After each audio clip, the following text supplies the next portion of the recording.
ఇప్పటికీ కొనసాగుతున్న ప్రపంచంలోనే పాత పార్లమెంట్ ఏ దేశంలో ఉంది? ఐస్లాండ్. ఆల్థింగ్ 937లో స్థాపించబడింది. మహిళలకు ఓటు హక్కు ఇచ్చిన మొదటి దేశం ఏది?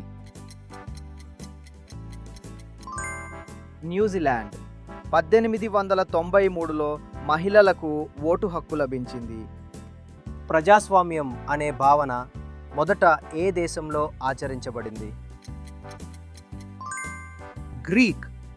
క్రీస్తుపూర్వ 5వ శతాబ్దంలో అథెన్స్లో ప్రత్యక్ష ప్రజాస్వామ్యం ఆచరించబడింది. ఒకే పార్టీ వ్యవస్థను అనుసరించే దేశం ఏది? చైనా. 1949 నుండి చైనా కమ్యూనిస్ట్ పార్టీ ఆధ్వర్యంలో పాలించబడుతోంది. ఐరన్ లేడీ అని ఎవరు ప్రసిద్ధి చెందారు? Margaret Thatcher. 1979 నుండి 1990 వరకు యూకే ప్రధానిగా పనిచేశారు.